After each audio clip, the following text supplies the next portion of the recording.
بسم اللہ الرحمن الرحیم۔ معزز ناظرین، ادب کے ساتھ عرض ہے کہ چینل کو سبسکرائب کریں، یہ تو انتہائی عزت افزائی ہوگی، لیکن جو بھی دوست کسی بھی قسط کو سنتا ہے لائک تو ضرور کر دیا کریں۔ ہم ساری محنت آپ کی خوشی کے لیے ہی کرتے ہیں، آپ کے لائک کرنے سے ہماری عزت افزائی ہوگی، اور کوئی کمی بیشی کمنٹ کر کے لازمی بتا دیا کریں۔ ہماری پوری کوشش ہوتی ہے کہ ہم آپ کی ہدایت کا جواب دیں اور اس پر عمل بھی کریں۔ لائک لازمی کر دیا کریں، شکریہ۔ گمنام ہیرو کے معزز ناظرین، السلام علیکم۔ آئیے چلتے ہیں کہانی کی طرف۔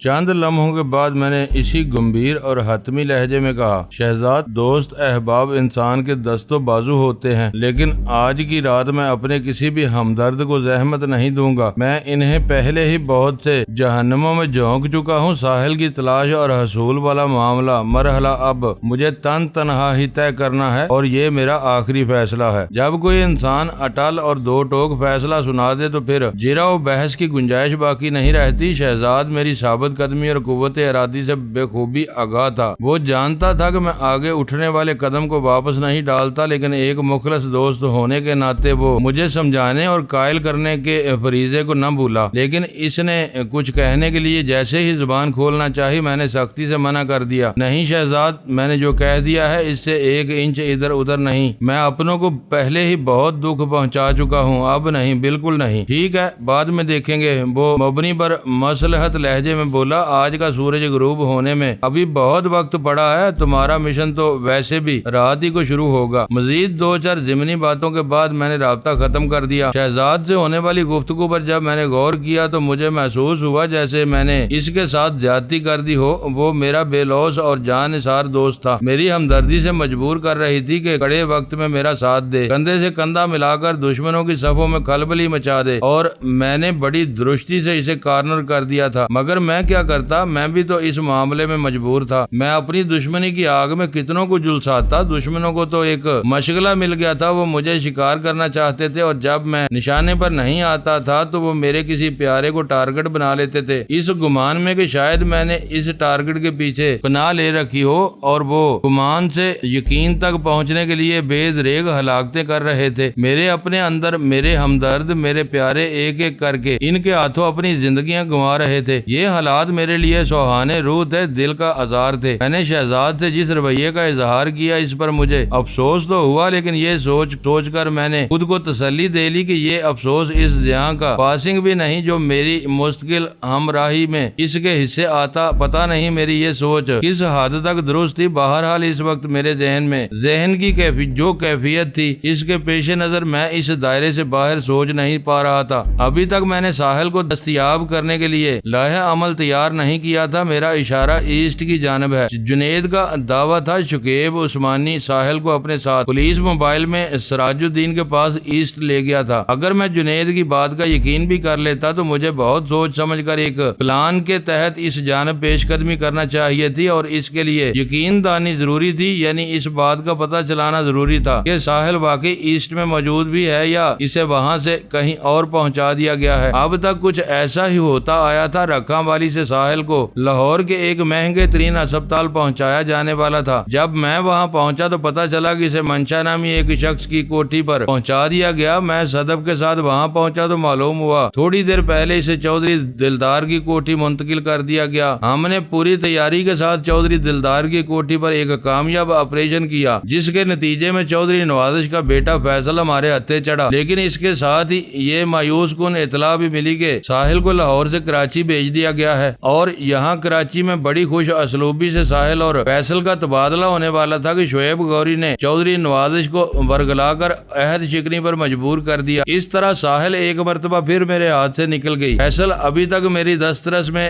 تھا، لیکن میں نے اس کا اچار ڈالنا تھا یا کیا؟ تازہ ترین واقعات گزشتہ رات PCHS کے بنگلے والا تھا۔ ساحل میرے ہاتھ آتے آتے نکل گئی، اور اب ایسٹ۔ میری سوچ لمحہ بھر کے لیے تھمی تھی، اور میں نے اسی لمحے کے پتہ پتہ نہیں کس حصے میں فیصلہ کیا کہ میں پہلے ایسٹ میں ساحل کی موجودگی کو کنفرم کروں گا اور پھر سر دڑ کی بازی لگا کر اکیلا ہی اسے شعیب غوری کے پنجوں سے نکالنے وہاں جا پہنچوں گا۔ اس میں کسی شک و شبہ کی گنجائش نہیں کہ منہاس باقر بہت بارسوخ اور طاقتور شخص تھا اور پولیس ڈپارٹمنٹ میں بھی اس کی اچھی یاد اللہ تھی۔ میں اس کی مدد اور تعاون سے ایسٹ پر چڑھائی کروا سکتا تھا اور وہ اس کام میں ایک لمحے کی تاخیر نہ کرتا۔ اس سے پہلے منہاس کے تعاون سے ساؤتھ پر ایک کامیاب آپریشن کر کے وہاں کی اینٹ سے اینٹ بجائی جا چکی تھی، جس کے نتیجے میں کبیر شاہ جیسا جگادری بھی دم دبا کر فرار ہونے پر مجبور ہو گیا۔ مجھے ایک ندامت آمیز خیال، ایک خلش بردار احساس میری زبان کا کفل بن جاتا۔ میری مدد اور تعاون کی پاداش میں اس کا آشیانہ اجڑ گیا۔ میں اسے اور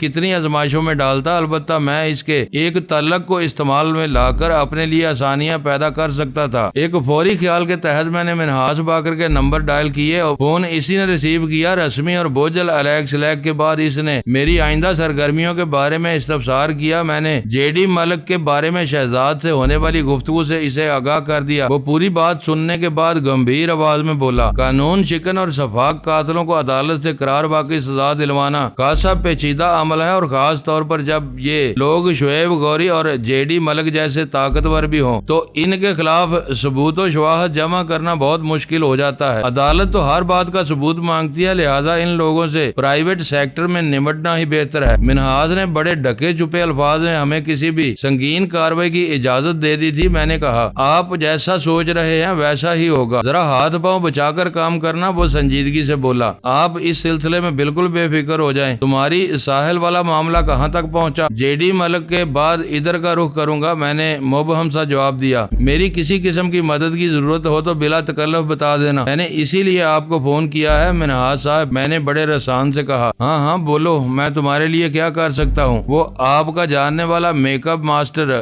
نسیم جوہر ہے نا؟ میں نے کہا، جس نے مجھے سہیل کا روپ دیا تھا۔ مجھے اس شخص کی ضرورت ہے کم از کم 2 گھنٹے کے لیے۔ اس فنکار نے مجھے میک اپ کے بارے میں نہایت ہی اہم ٹپس دی تھی۔ میں اس کے ساتھ 2-3 گھنٹے کے ایک سیشن میں مزید کچھ سیکھنا چاہتا ہوں۔ خیریت تو ہے؟ تم نسیم سے کس سلسلے میں ملنا چاہتے ہو؟ منہاس نے پوچھا۔ میں نے اپنا مقصد بیان کیا اور کہا، اس کا بتایا ہوا ایک نقطہ میرے ذہن میں نقش ہے۔ میرا خیال ہے کہ اگر وہ مجھے 2-3 گھنٹے اور دے دے تو میں اس سلسلے میں ہر قسم کی محتاجی سے محفوظ ہو جاؤں گا۔ منہاس نے کہا، شوبز سے متعلق لوگ رات دیر تک بلکہ صبح تلک جاگتے ہیں، اسی لیے ان کی بیداری دن چڑھے اور بعض اوقات دوپہر کو ہوتی ہے۔ میں نسیم کو فون کر کے دیکھتا ہوں وہ کس پوزیشن میں ہے۔ میں نے اضافہ کرتے ہوئے کہا، آپ اس سے یہ بھی کہہ دیجیے گا کہ میک اپ اور گیٹ اپ کا سامان وافر مقدار میں اپنے ساتھ رکھ لے، میں اس سامان کی قیمت ادا کر دوں گا۔ کیا کسی گروپ کا میک اپ کروانا ہے؟ منہاس نے حیرت بھرے انداز میں پوچھا۔ میں نے وضاحت کی، ایکسٹرا سامان میں اپنے سٹاک کے لیے منگوا رہا ہوں۔ منہاس نے میرا کام کرنے کی حامی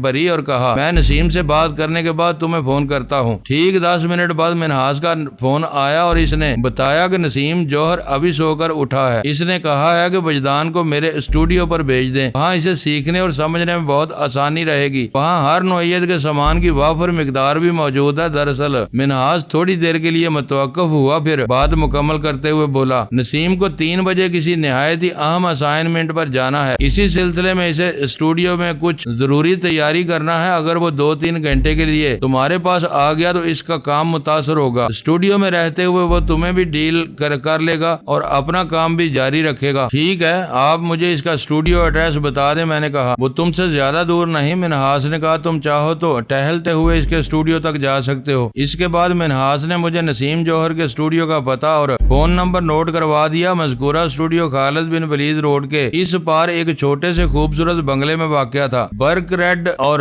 وائٹ گرین کلر کا حامل وہ بنگلہ آرٹ کا ایک عمدہ نمونہ نظر آتا تھا۔ نسیم جوہر کے اسٹوڈیو تک پہنچنے کے لیے ہاکی گراؤنڈ کے قریب سے گزرنا پڑتا۔ یہ PECH کی سوسائٹی کا ایک صاف ستھرا اور عالی شان علاقہ تھا۔ میں نے منہاس باقر کا شکریہ ادا کیا تو وہ میری سنی انسنی کرتے ہوئے بولا، وجدان، میں تمہیں فون کرنے ہی والا تھا کہ تمہارا فون آ گیا۔ اب یہ بھی سن لو میں تمہیں کیوں فون کرنے والا تھا۔ وہ ایک لمحے کو متوقف ہوا، پھر بات مکمل کرتے ہوئے بولا، تم آج شام سے پہلے تھوڑی دیر کے لیے میرے گھر آنا، تم سے ایک ضروری بات کرنا ہے۔ اس کے انداز میں سنجیدگی تھی۔ میں چونک اٹھا، کیسا کام منہاس صاحب؟ تم یہاں آؤ گے تو بتاؤں گا۔ وہ مبہم لہجے میں بولا۔ میں اور زیادہ تشویش میں مبتلا ہو گیا۔ خیریت تو ہے نا؟ بالکل خیریت ہے، وہ جلدی سے بولا۔ دراصل میں تمہیں کچھ لوگوں سے ملوانا چاہتا ہوں، بلکہ وہ تم سے ملنا چاہتے ہیں۔ یہاں آؤ گے تو بات ہوگی، تم کسی فکر میں نہ پڑنا، سب اپنے ہی لوگ ہیں۔ سہ پہر کے بعد کسی وقت بھی تھوڑی مہلت نکال کر ادھر کا ایک چکر لگا لو، سب لوگ بیٹھ کر چند باتیں کریں گے، وقت اچھا بہل جائے گا۔ منہاج کے آخری جملے کے بعد میں کوئی سوال نہ کر سکا۔ اس کے وقت کو بہلانے کے لیے میں دنیا کے کسی بھی کونے میں تک پہنچ سکتا تھا۔ میں نے متذکرہ بالا جملے میں چھپا ہوا درد واضح طور پر محسوس کیا۔ منہاج نے یاسیت کو کیموفلاج کرنے کی بھرپور صحیح کی تھی، تاہم اس کے اندر جھانکنے میں کامیاب ہو گیا۔ میں ایک ایسا مسیحا تھا جو اس کے درد، اس کے مرض کو جانتا تھا، لیکن اس کے دکھوں کا مداوا نہیں کر سکتا تھا۔ اس کے درد کی دوا نہیں تھی میرے پاس۔ مستقل طور پر ساتھ چھوڑ جانے والوں کو کوئی واپس نہیں لا سکتا، لہٰذا مجھے اس کے زخموں کو سہلانا تھا، ان پر تسلی و تشفی کا مرہم رکھنا تھا، گویا اس کے وقت کو بہلانا تھا۔ میں ٹیلی فونک رابطہ موقوف کر کے اپنے خیالات پر غور کرنے لگا۔ اس غور و فکر میں بمشکل 5 منٹ گزرے ہوں گے کہ صدف آدم کی وہ جینز اور ٹی شرٹ میں بڑی سمارٹ لگ رہی تھی۔ میں نے عموماً اسے مغربی لباس ہی میں دیکھا تھا، پتہ نہیں یہ اس کی عادت تھی یا وہ میرے پاس آنے کے لیے خاص اہتمام کرتی تھی۔ ہماری درمیان الیک سلیک ہوئی، پھر میں نے اس سے پوچھا، صدف تم لوکل ڈریس نہیں پہنتی ہو؟ بہت کم، وہ زیر لب مسکراتے ہوئے بولی، کسی سماجی تقریب یا شادی بیاہ کے موقع پر پہن لیتی ہوں، ورنہ عموماً میں پینٹ شرٹ کو پسند کرتی ہوں۔ اس لباس میں انسان بہت چست رہتا ہے۔ ایک لمحے کے توقف سے اس نے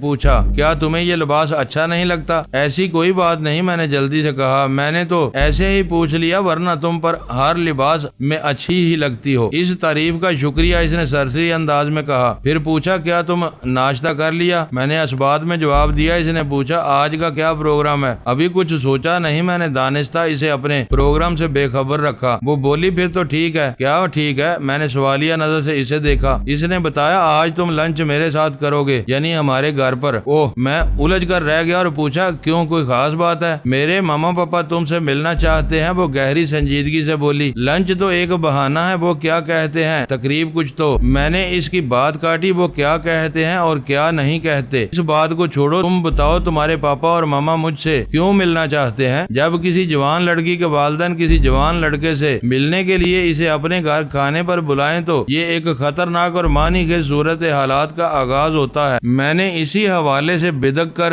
صدف سے سوال کیا تھا۔ وہ جلدی سے بولی، تم جو سمجھ رہے ہو ایسی کوئی بات نہیں۔ اس کے انداز میں شرارت امیز معنی خیزی پوشیدہ تھی۔ میں نے ایک طویل سانس کھینچتے ہوئے گہری نظر سے اسے دیکھا اور پھر کہا، پھر یہ کہ وہ تم سے صرف ایک ملاقات کرنا چاہتے ہیں؟ وہ وضاحت کرتے ہوئے بولی، تمہاری بہت تعریف ان تک پہنچی ہے، جس کے نتیجے میں ان کے اندر تم سے ملنے کا اشتیاق جاگ اٹھا۔ مجھ میں ایسی تعریف والی کون سی بات ہے؟ میرا لہجہ سرسری تھا۔ یہ تو مجھے پتا نہیں، انہی کو جا کر بتانا، تم نے ہی ان سے میرا تعارف کروایا ہوگا۔ ہرگز نہیں، وہ دو ٹوک انداز اختیار کرتے ہوئے بولی، تم لاہور میں میرے ڈی ایس پی ماموں سے مل چکے ہو، وہ تمہارے بارے میں بہت کچھ جان چکے تھے۔ انہوں نے اپنی بہن یعنی میری ماما کو بتایا، وہاں سے یہ بات پاپا تک پہنچ گئی۔ ہاں، وہ جملہ نامکمل چھوڑ کر ذرا متوقف ہوئی، پھر سلسلہ کلام جاری رکھتے ہوئے بولی، ہاں، مجھ سے صرف اتنا ہوا کہ میں نے تمہاری صلاحیتوں کی تصدیق کی ہے، اس کے سوا کچھ نہیں۔ بات ختم کر کے وہ معصومیت سے مجھے دیکھنے لگی۔ اس کی معصومیت میں مکاری کوٹ کوٹ کر بھری ہوئی تھی۔ میں نے تیز لہجے میں کہا، گویا تم نے صرف بارود کے ڈھیر کو چنگاری دکھانے کا کام کیا ہے، اب تم جو بھی مطلب اخذ کرتے پھرو۔ وہ سادگی سے بولی۔ میں نے کہا، صرف آج یہ ممکن نہیں ہے، اس کھانے کے پروگرام کو پھر کبھی پر ٹال دو۔ اس کا مطلب ہے تمہارا آج کا دن پیک ہے، بالکل ایسا ہی سمجھو۔ لیکن تھوڑی دیر پہلے تو تم نے کہا تھا ابھی کچھ سوچا نہیں۔ میں نے اسے چکر دینے کے لیے کہا، جب تم نے مجھ سے میرے پروگرام کے بارے میں سوال کیا تھا تو اس وقت تک میں واقعی کسی فیصلے پر نہیں پہنچا تھا، بلکہ مسلسل سوچ رہا تھا۔ تو گویا تم نے مجھ سے گفتگو کے دوران میں سب کچھ سوچ لیا۔ وہ شکایت بھری نظر سے مجھے تکنے لگی۔ یہ بات نہیں تھی، میں صدف سے غلط بیانی کر کے اسے اپنے پروگرام سے بے خبر رکھنا چاہتا تھا۔ دراصل میں کسی گہری مصلحت کے تحت وہ اونچ نیچ کر رہا تھا۔ اگر اسے میرے آج کے ہنگامہ خیز پروگرام کی بھنک بھی پڑ جاتی تو وہ کسی سائے کی مانند میرے ساتھ لگ جاتی، اور میں نہیں چاہتا تھا وہ خواہ مخواہ کسی مصیبت کا شکار بنے۔ میں محض اس کی سختی کی خاطر یہ چکر چلا رہا تھا۔ اس کے سوال کا جواب دینا ضروری تھا، لہذا میں نے گول مول انداز میں کہا، میں نے سب کچھ کا دعویٰ تو نہیں کیا صدف، میں نے تو یہ کہا ہے کہ میں مسلسل سوچ رہا تھا، میں فی الحال اس نتیجے پر پہنچا ہوں کہ فوری طور پر مجھے کیا کرنا ہے۔ وہ الجھن بھری نظر سے مجھے دیکھتے ہوئے بولی، کیا کرنا ہے؟ مجھے ایک بیوٹیشین سے ملنے جانا ہے۔ بیوٹیشین کے پاس؟ وہ چونکی، کس سلسلے میں؟ میں نے اسے بتایا کہ میں ایک ماہر میک اپ سے شعبے کے چند اسرار و رموز سیکھنے جا رہا ہوں۔ تو وہ کٹک سے بولی، میں بھی تمہارے ساتھ چلتی ہوں، وہاں سے فارغ ہونے کے بعد ہم گھر جائیں گے۔ وہ اپنی ضد پر قائم تھی۔ میں نے کہا وہاں 2-3 گھنٹے سے زیادہ لگ جائیں گے، اس لیے لنچ کا پروگرام نہ ہی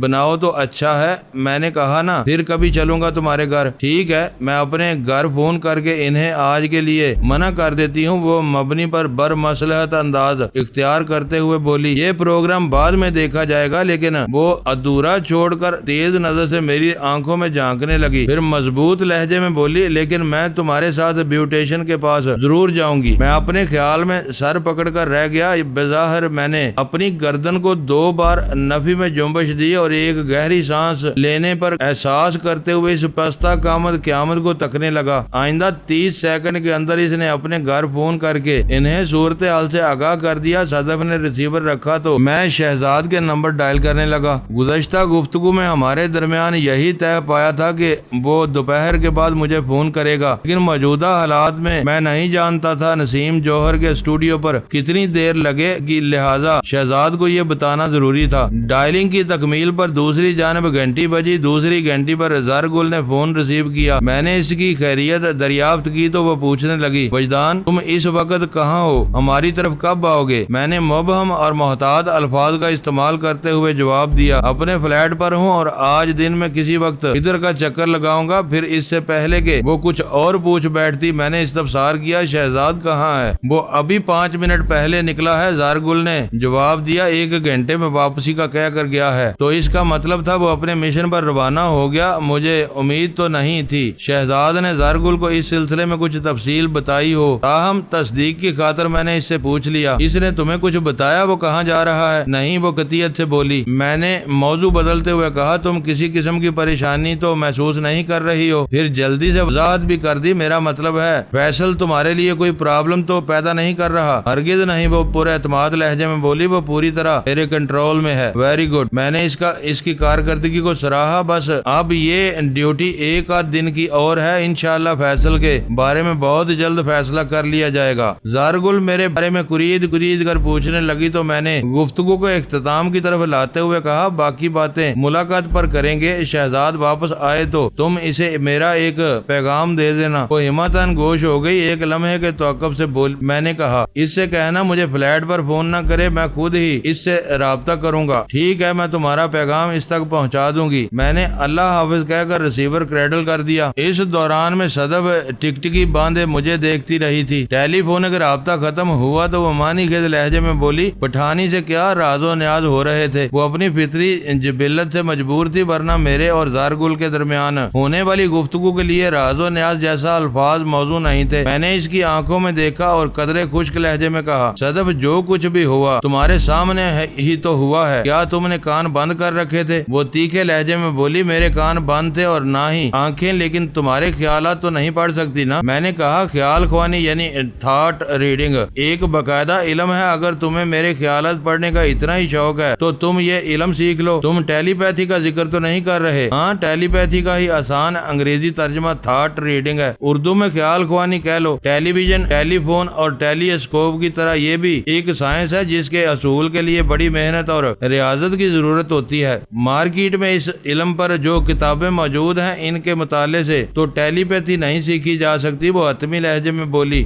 بات کو بہت الجھا کر تحریر کیا جاتا ہے، اس کا مطلب ہے تم ٹرائی کر چکے ہو؟ ہاں، 1 آدھا مہینہ میں نے شمع بینی اور کرسٹل بینی کی تھی، اس نے بتایا، لیکن جب نتائج 0 سے آگے نہ بڑھے میں نے سب کچھ چھوڑ دیا۔ میں نے ٹھہرے ہوئے لہجے میں کہا، دیکھو صدف، میں یہ تو نہیں کہہ سکتا کہ کتابوں میں سب کچھ غلط لکھا ہوا ہے یا اس کی کوئی اہمیت نہیں ہوتی۔ دراصل بات یہ ہے کہ کسی بھی علم کو سیکھنے کے لیے استاد کی رہنمائی بہت ضروری ہوتی ہے۔ آپ کی افادیت اپنی جگہ، مگر استاد کی اہمیت سے انکار ممکن نہیں، ورنہ اگر کتابیں پڑھ کر سب کچھ سیکھ لیا جاتا تو آج دنیا میں کوئی استاد، کوئی تعلیمی ادارہ باقی نہ رہتا۔ تمہاری نظر میں اس علم کا کوئی استاد ہے؟ وہ گہری سنجیدگی سے بولی۔ میں نے ساتھ صاف کلامی سے کام لیا۔ اس سلسلے میں میری معلومات محدود ہیں، میں کسی ٹیلی پیتھی کے ماہر استاد کو نہیں جانتا۔ وہ قدرے مایوسی سے بولی، ٹیلی پیتھی تو خیالات پڑھنے کا علم ہے، کیا اس سے انسان کی نیت بھی پڑھی جا سکتی ہے؟ نیتوں کا احوال صرف اللہ کو معلوم ہے، میں نے سنجیدگی سے کہا۔ وہ خاموش نظر سے مجھے ٹٹولنے لگی۔ میں نے پوچھا، تم کس کی نیت پڑھنے کا ارادہ رکھتی ہو؟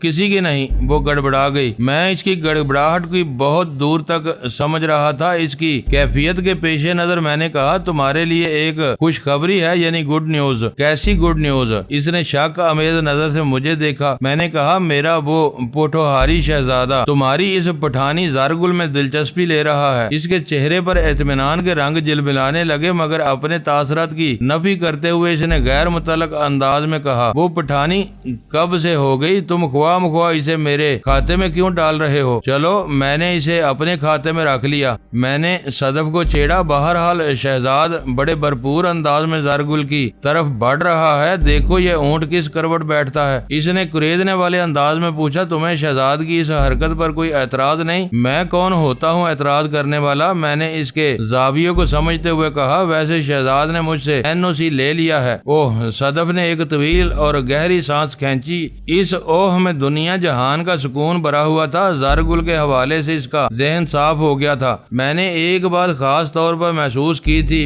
اور وہ یہ کہ ساحل کے معاملے میں صدف نے کبھی کسی قسم کا کوئی منفی یا اعتراضی رویہ ظاہر نہیں کیا تھا۔ البتہ وہ زارگل کو مجھ سے دور دیکھنے کی تمنائی تھی۔ میرے اندازے کے مطابق اس کا یہ رویہ ایک خاص زاویے کا تھا۔ وہ ساحل کے علاوہ کسی لڑکی کو میرے قریب دیکھنے کی روادار نہیں تھی۔ اس کی محبت کا یہ پہلو بڑا منفرد اور انوکھا تھا۔ میں نے اس پر جتنا غور کیا الجھتا چلا گیا۔ صدف ان لڑکیوں میں سے تھی جنہیں سمجھنا آسان نہیں ہوتا۔ ان پر غور و فکر سے سمجھ کی چولیں ہل کر رہ جاتی ہیں۔ تھوڑی دیر بعد ہم صدف کی وائٹ سنی میں موجود اسٹوڈیو کی طرف جا رہے تھے۔ ڈرائیونگ سیٹ پر صدف کا قبضہ تھا اور میں ڈریس کے سلسلے میں اس کی رہنمائی کرتا چلا جا رہا تھا۔ میں نے اچانک اس سے پوچھا، صدف تمہارے بازو کا زخم اب کیسا ہے؟ لاہور میں چودھری دلدار کی کوٹھی پر فیصل کو قابو کرتے ہوئے صدف کا بایاں بازو کوہنی کے قریب سے زخمی ہو گیا تھا۔ لگ بھگ 2 انچ کا کٹ آیا تھا۔ بعد ازاں میں نے اس کی پٹی کر دی تھی۔ صدف خود بھی ایک ڈاکٹر تھی۔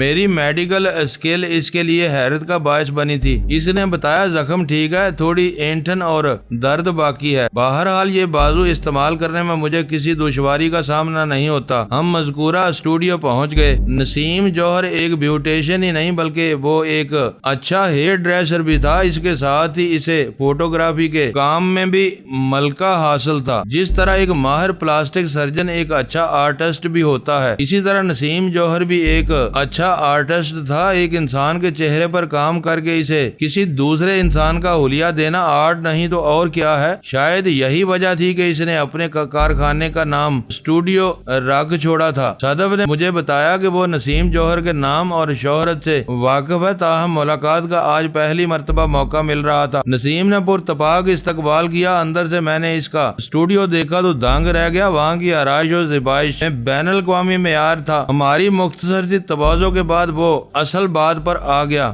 میں نے کہا، ایک تو آپ مجھے تبدیل کریں، یعنی میرے چہرے کو چینج کر دیں، اس کے ساتھ ہی کچھ مزید کارآمد ٹپس بھی دیں۔ میں چاہتا ہوں کہ اس سلسلے میں خود کفیل ہو جاؤں۔ وہ بات سننے کے دوران میں یہ بے غور میرے چہرے کا جائزہ لے رہا تھا۔ میں خاموش ہوا تو اس نے کہا، کیا تم نے مخصوص شخص کے حلیے میں آنا چاہتے ہو؟ نہیں، میں نے 2 ٹوک لہجے میں کہا، میں بس اتنا چاہتا ہوں کہ وجدان نظر نہ آؤں، باقی سب کچھ آپ پر چھوڑتا ہوں۔ تمہارے فیس کٹس ماضی کے ایک سپر سٹار سے بڑی حد تک ملتے ہیں، وہ گمبھیر انداز میں بولا اور مسلسل میرے چہرے کو گھورتا رہا۔ میں نے پوچھا، کہاں کے سپر سٹار، ہالی ووڈ یا پھر لالی ووڈ؟ میں ہالی ووڈ کے مایا ناز اداکار یل برائز کی بات کر رہا ہوں۔ اوہ، میں نے متاسفانہ انداز میں کہا، میں نے یل برائز کی 2-3 فلمیں دیکھی ہیں، لیکن ہم دونوں کی مشابہت میں بہت فرق ہے۔ میں مشابہت کی نہیں، فیس کٹس کی بات کر رہا ہوں۔ ٹھیک ہے، آپ مجھے اس کے قریب بنا دیں، میں نے فیصلہ کن لہجے میں کہا، مگر میرے بال سلامت رہنا چاہیے۔ وہ زیر لب مسکرایا اور بولا، تم اس کی فکر نہ کرو۔ نسیم اپنے کام میں مصروف ہو گیا۔ اس کے ساتھ ہی وہ مجھے مفید مشوروں سے بھی نوازنے لگا۔ جب اس نے میرے میک اپ ختم کیا تو میں اس دنیا کے لاتعداد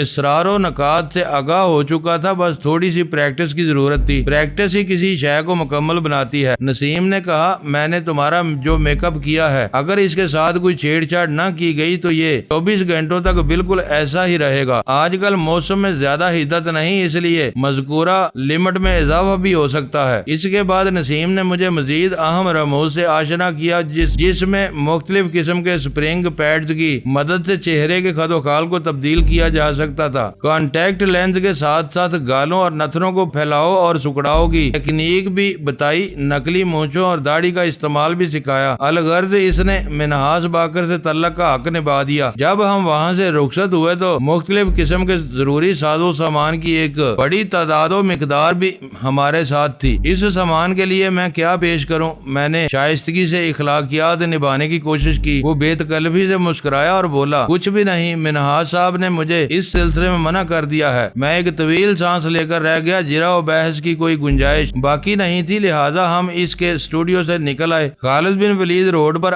آنے کے بعد میں نے صدف سے کہا ہمیں واپس فلیٹ پر جانا ہے۔ اس نے گاڑی کو علامہ اقبال روڈ پر ڈال دیا۔ چند منٹ بعد ہم طارق روڈ پر تھے۔ ہم فلیٹ کے اندر داخل ہوئے تو صدف نے کہا وجدان تمہارا بدلا ہوا حلیہ بتا رہا ہے کہ تم کسی نہایت ہی اہم مشن پر روانہ ہونے والے ہو، تم مجھ سے چھپا کیوں رہے ہو؟ میں نے الٹا اسی کو پکڑ لیا۔ صدف تم نے وعدہ کیا تھا کہ گزشتہ رات والے مارکے کے بعد تم اس آتشی کھیل سے الگ ہو جاؤ گی اور پوری توجہ اپنی تعلیم پر دو گی۔ میں نے اسی وعدے کی بنیاد پر تمہیں کل رات اپنے ساتھ رکھا تھا اور اب تم اس نے میری بات مکمل نہ ہونے دی اور بات کو سنبھالتے ہوئے بولی میں کب تم سے ضد کر رہی ہوں کہ آج کے مشن میں بھی مجھے اپنے ساتھ رکھنا۔ اس کے انداز میں بہت کچھ ڈکا چھپا تھا۔ میں تو صرف جاننا چاہتی ہوں کہ آج تم کس قسم کے ہنگامی مصروفیات میں رہو گے۔ اس نے بات ایسی کر دی کہ میں اسے جے ڈی ملک کے بارے میں بتانے پر مجبور ہو گیا۔ صدف ایک قابل اعتماد اور مخلص دوست تھی۔ ایسے جاننسار ساتھیوں پر آنکھیں بند کر کے بھروسہ کیا جا سکتا ہے۔ میں تو محض اسے محفوظ رکھنے کے لیے احتراز برت رہا تھا، کہیں وہ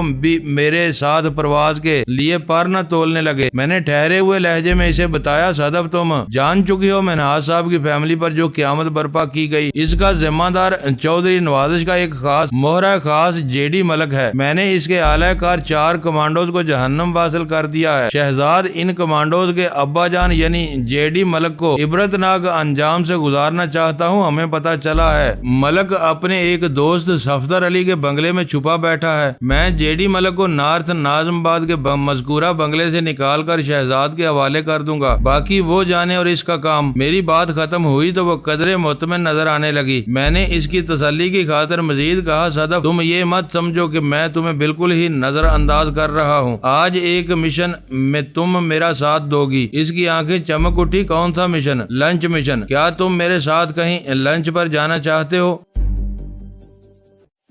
معزز ناظرین لائک کریں، شیئر کریں اور کمنٹس باکس میں پاک آرمی زندہ باد پاکستان پائندہ باد کا نعرہ ضرور درج کر کے اپنے ملک پر فخر کریں اور پاکستان کی بنیادیں مضبوط کرنے میں اپنا کردار ادا کریں۔ ویڈیو دیکھنے کا شکریہ۔ معزز ناظرین اپنا خیال رکھیے گا اور ہمارے چینل کا بھی۔ ISI پاک آرمی زندہ باد پاکستان پائندہ باد۔